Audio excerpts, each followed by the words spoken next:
जगह झांकी जा रही है और यहाँ पर डॉक्टरों की टीम प्रदर्शन यहाँ पर हेल्प करते हुए आप देख रहे हैं। तालियां रुकनी नहीं चाहिए, तालियां बजाते रहे। इस झांकी के माध्यम से आप लोग ये हेल्थ क्लब के माध्यम से किस तरीके से यहाँ पर मरीजों का और डॉक्टर पेशेंट्स किस तरीके से इलाज करते हैं। तो ये हेल्थ क्लब हमारा साल भर स्कूल में कई बच्चों को कुछ किसी प्रकार की बीमारी या कुछ हो जाते हैं, यानी फर्स्ट एड के रूप में जो टीचर्स भी इसके इंचार्ज होते हैं उनके साथ ये हेल्थ क्लब वाले विद्यार्थी ये उनका इलाज करते हैं। जोरदार तालियां बजाते रहे। इस साइड से भी हेल्थ क्लब की एक झांकी आपके सामने चलित झांकी प्रस्तुत की गई। दूसरे number Here comes the wind energy Jhanki from our science club, showcasing the power of renewable energy. Wind energy is the vital component of India energy mix, reducing our reliance on fossil fuels and mitigating climate misuse. As we strive for energy independence, wind energy plays an important role. Bharat ने पवन ऊर्जा में महत्वपूर्ण प्रगति की है, जिसमें कुल संभावित क्षमता 45,000 मेगावाट आकी गई है। वर्तमान में इसे 1,340 मेगावाट विद्युत उत्पादन करने की क्षमता प्राप्त है। एनएसएस का फुल फॉर्म है राष्ट्रीय सेवा योजना।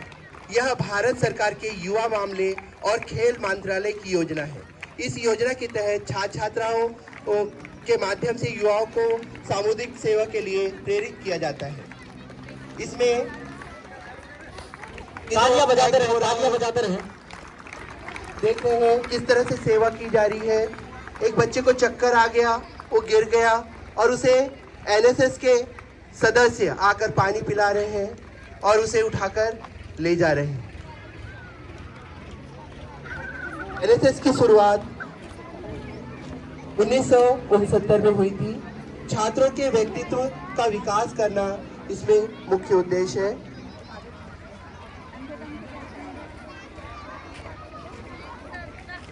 जल्दी करो सेकंड, जल्दी करो यार।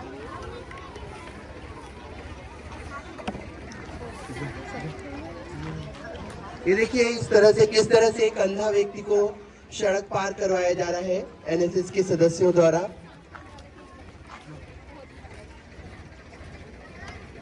प्राकृतिक आपदा जैसे भूकंप या बाढ़ आ गई तो उसमें दबे हुए लोगों की किस तरह से हेल्प की जाती है एनएसएस के सदस्यों द्वारा, वह दिखाया जा रहा है।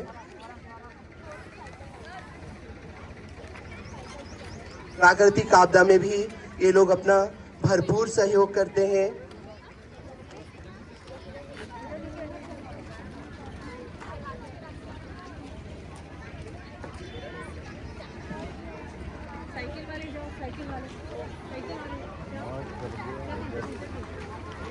अगर हम सड़क पर चल रहे हैं, इतनी सारी ट्रैफिक रहता है, बहुत सारी भीड़ होती है और वहाँ पे एक्सीडेंट ज़्यादातर होते हैं।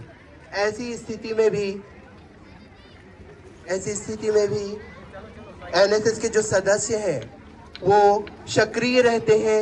किसी प्रकार का एक्सीडेंट वगैरह हो जाता है या कुछ हो जाता है तो वे वहाँ पे मदद के लिए तुरंत ही आ जाते हैं दौड़कर।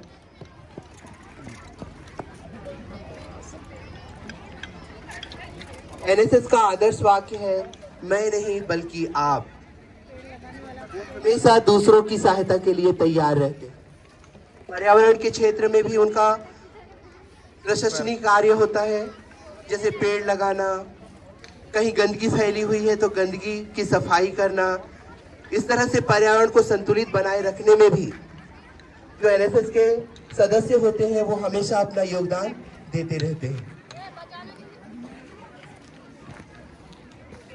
घरेलू हिंसा जैसे मारपीट अगर किसी घर में हो रही है तो उसमें भी एनएसएस के सदस्य सक्रिय रूप से भाग लेते हैं। ऐसे करने से मना करते हैं, समझाते हैं। इस तरह से हम देखते हैं कि एनएसएस का जो आदर्श वाक्य है, मैं नहीं बल्कि आप, इसे वो बहुत अच्छी तरह से निभाते हैं। धन्यवाद। इको क्लब का मतलब है पर्यावरण के प्रति जागरूकता। सबसे पहले हम पर्यावरण को बनाए रखना हमारा परम कर्तव्य है। चारों ओर का आवरण पर्यावरण कहलाता है, सभी को पता है। तो इसके लिए पर्यावरण दिवस हम 5 जून को मनाते हैं। पर्यावरण के उद्देश्य जो है अनेक हैं, जैसे पर्यावरण को बचाना, पर्यावरण को पर्यावरण को सुधारना, पर्यावरण के प्रति जागरूकता में बढ़ाना, पर्यावरण के प्रति लोगों को प्रेरित करना, पर्यावरण के साथ सामंजस्य जीवन जीना, पर्यावरण के संसाधनों का सही इस्तेमाल, पर्यावरण के साधनों का संरक्षण करना, पर्यावरण के संसाधनों से मुक्ति एवं संगत इस्तेमाल करना।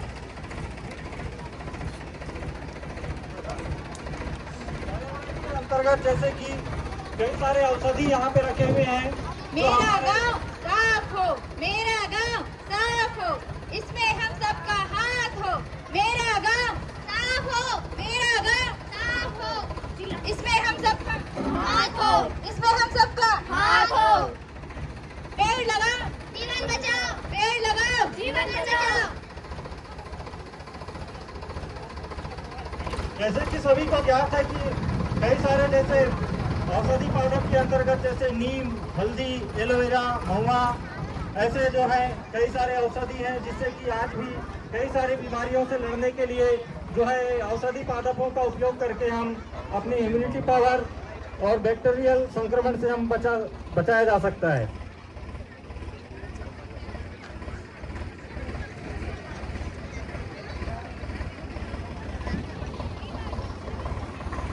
जैसे कि वहाँ दिखाई दे रहा है कि जैसे गीला कचरा, सूखा कचरा, जिसमें कि हम जिसके माध्यम से हम पर्यावरण को बचा सकते हैं।